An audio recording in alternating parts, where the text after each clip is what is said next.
Sebelumnya, halo Kak Disti, saya Siti Rahayu dan teman-teman, apa kabar Kak? Oke, di sini aku mau nanya, yang pertama, eh, sejak kapan Kak Disti itu didiagnosis menderita hipertensi? Sejak 2020 awal kalau nggak salah ya. Sejak mau masuk ke COVID deh, masa-masa COVID. Ada nggak gejala utama yang Kakak rasakan sebelum didiagnosis? Ya itu pusing, sering pusing. Jadi kalau ngapa-ngapain tuh cepet capek. Yang paling dirasain sih pusing aja. Pusingnya tuh pusing beda gitu, pusing nyut-nyutan kalau hipertensi itu. Oh, nyucutan. Oke.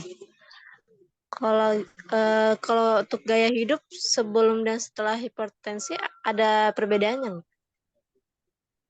Nggak ada sih. Sebelum sebelum hipertensi itu kan makan juga sama aja, pagi, siang, malam. Setelah hipertensi eh, pola makan sama, menu juga masih sama aja. Belum Hmm. dibatasi yang gimana-gimana. Paling konsumsi kopi aja tuh yang dikurangin kemarin kan, yang saya bilang. Apakah kakak ini mengalami perubahan dalam pola makan atau rutinitas olahraga setelah didiagnosis? Saya orangnya nggak suka olahraga, jadi pengurangan makanan aja sih, minuman seperti kopi. Karena minuman juga saya nggak terlalu suka yang manis, jadi nggak terlalu yang gimana-gimana kalau untuk minuman yang lain. Soda juga saya nggak minum kalau saya nggak ke eh, restoran fast food ya kayak McD, eh, KFC gitu, saya nggak pesen soda sekarang. Oke. Terus kakak ada ini mengkonsumsi obat-obatan untuk mengelola tekanan darah tingginya. Iya, dikasih sama dokter, diminum setiap hari sebelum sarapan dan sebulan sekali kontrol. Oke. Halo Kak, Assalamualaikum. Halo, Waalaikumsalam Sabina. Sebelumnya aku mau nanya Kak, gimana sih pengalaman Kakak gitu dalam mengelola stres dalam sehari-hari di kehidupan Kakak gitu? Mengelola stres ya, Iya. paling jalan-jalan aja tiap akhir pekan sama anak-anak. Oh, terus kalau biasanya tuh Kakak melakukan pemeriksaan tekanan darah itu secara teratur atau enggak Kak? Iya, kalau hipertensi memang harus sebulan sekali kontrol dan memang ada Hmm. rekodnya di klinik ya. Oh iya. Terus pertanyaan selanjutnya itu apakah Kakak memiliki rencana gitu Kak atau strategi gitu kebiasaan baru yang sebelumnya belum dilakukan untuk mengurangi risiko akibat hipertensi gitu Kak, setelah Kakak dinyatakan gitu? Iya sih, rencana ada memang. Eh, Pengurangan makan malam Itu kali biasanya ya.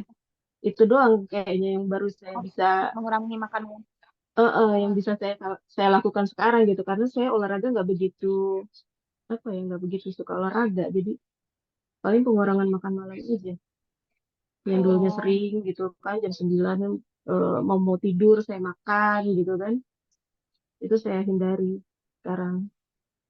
oh sama mengurangi konsumsi minum kopi ya Kak? Iya, dulu saya hampir tiap hari minum kopi kopi hitam. Oh ya, pertanyaan selanjutnya, gimana sih dukungan dari keluarga dan juga teman-teman Kakak dalam menghadapi kondisi saat ini gitu, yang Kakak hadapi gitu? Mereka sih biasa aja ya paling kalau di keluarga saya sendiri paling suami lebih banyak bantu pekerjaan rumah tangga sekarang.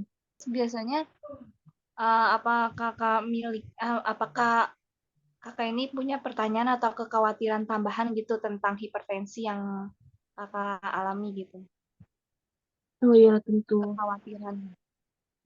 Kekhawatiran yang paling worst itu ya itu stroke, serangan jantung, pecah pembuluh darah. Itu sih yang paling khawatir. Pola setelah kakak setelah didiagnosa terkena hipertensi, apakah ada perubahan pola makan kak? Kalau makan masih sama, sarapan tetap, makan siang, makan malamnya tapi diundur sekarang sebelum sebelum jam 7 nih harusnya saya udah makan, tapi lagi ada Zoom. Apakah makan itu bisa kakak batasin gitu, kayak ngurangin garam atau lemak jenuh dan gula? Garam, saya tetap pakai garam kalau masak. Gula, ya saya kurangin. Kalau saya lagi seduh teh, saya nggak terlalu manis.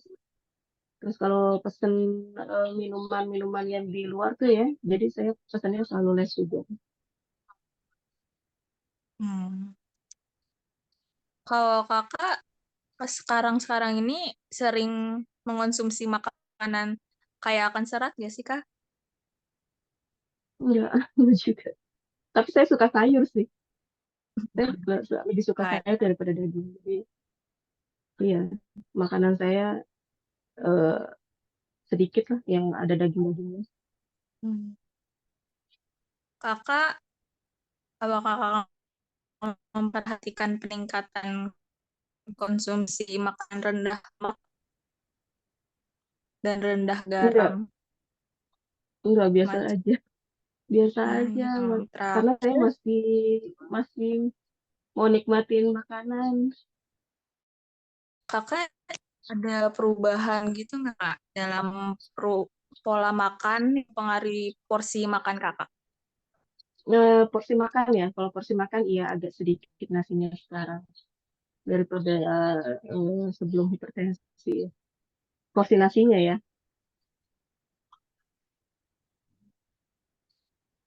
Porsi nasi. Mm-mm. Kan kalau Hmm. kalau tadi kalau siklus makannya tetap sama kan 3 kali sehari. Nasinya aja paling Ya.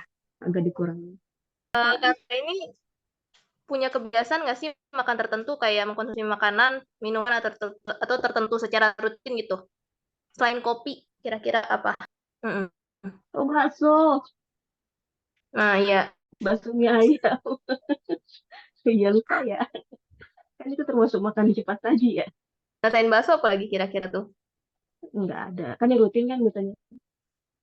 Cuman itu doang ya. Kakak sering nggak kayak konsumsi makan olahan atau makanan yang cepat saji gitu sebelum didiagnosis hipertensi? Makanan cepat saji. Kebiasaan makan kayak Kalau gitu. fast food udah sering, udah nggak sering sekarang fast food.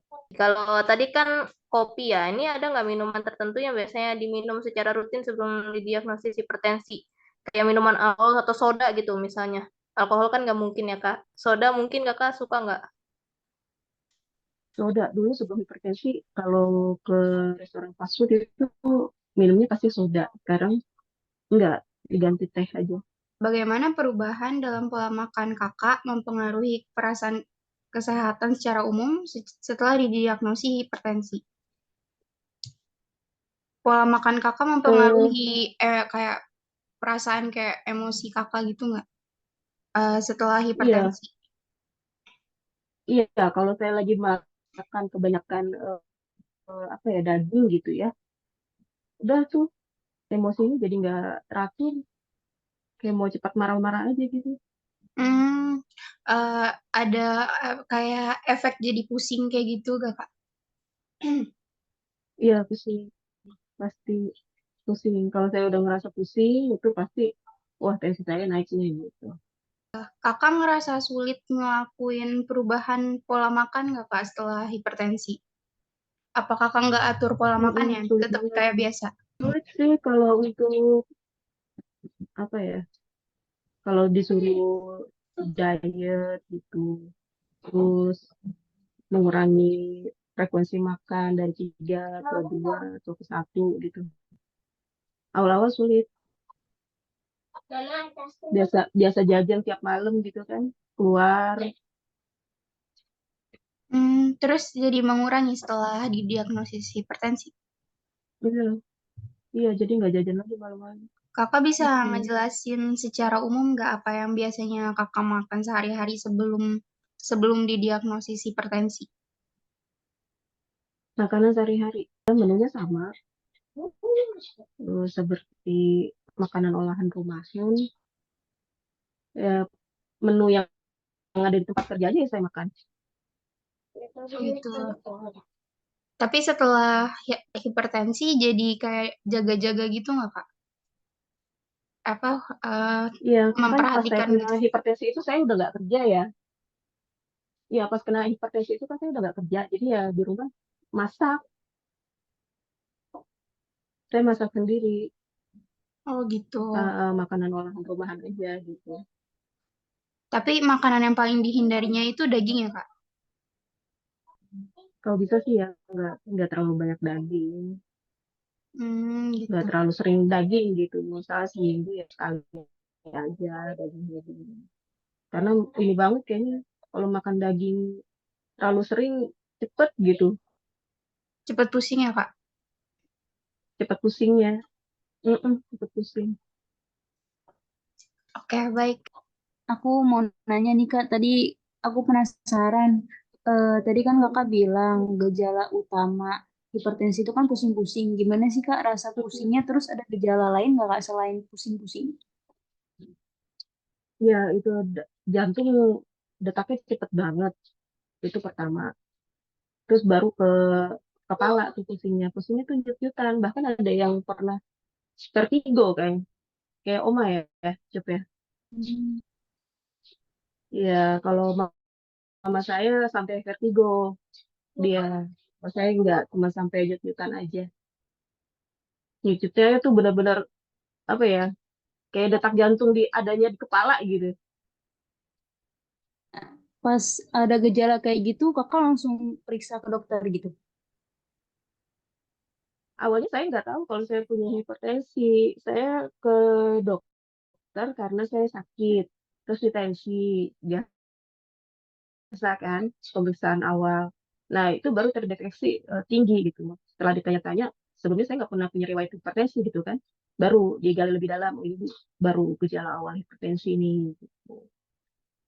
Baru dikasih obat-obatan secara rutin untuk mengurangi. Gitu. Terus kalau dengar-dengar ini ada kaitannya dari eh, ibu Kakak ya. Jadi kayak keturunan gitu, apa benar Kak?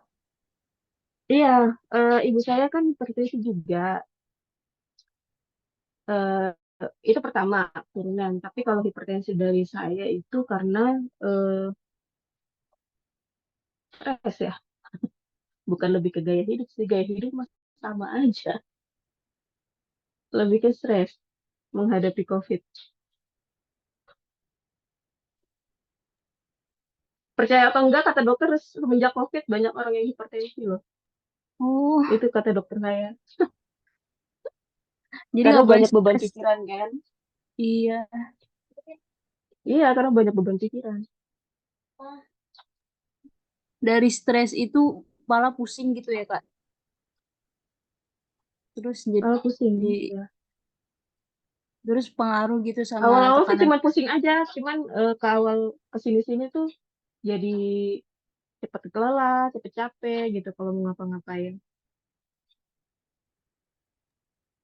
Oke, kalau gitu Kakak ada saran gak nih buat kita-kita biar kita nggak kena hipertensi atau dari berdasarkan pengalaman Kakak gitu loh. Kan kita gimana ya, mahasiswa gitu, masih Masih siswa dan masih muda ya, ya masih sehat. produktif gitu. Gimana nih biar muda, sehat, biar lebih produktif gitu loh Kak. Ada Iya, saran? hipertensi itu kan selain karena keturunan, hipertensi itu kan bisa dari gaya hidup dan stresnya. Kalau memang misalkan gaya hidup kalian sehat gitu, tapi stres mempengaruhi, bisa juga jadi hipertensi. Eh, Gaya hidup kalian tidak baik juga pasti akan lebih cepat sih daripada yang stresnya itu gitu. Bisa jadi itu. Kurangin deh makan malam Iya, dari siap Kak. sekarang. Apalagi makan-makan sebelum tidur gitu. Itu susah sih Kak ya. Iya kan susah kan? Saya juga susah. Oke Kak, kalau gitu itu aja sih yang aku pengen tanyain. Karena pertanyaan wawancaranya udah selesai, terima kasih buat semuanya, terutama untuk Kak Desti karena sudah bersedia buat diwawancarai. Terima kasih banyak Kak. Kalau gitu saya Iya. akhiri. Wassalamualaikum warahmatullahi wabarakatuh. Waalaikumsalam warahmatullahi wabarakatuh. Terima kasih, Kak.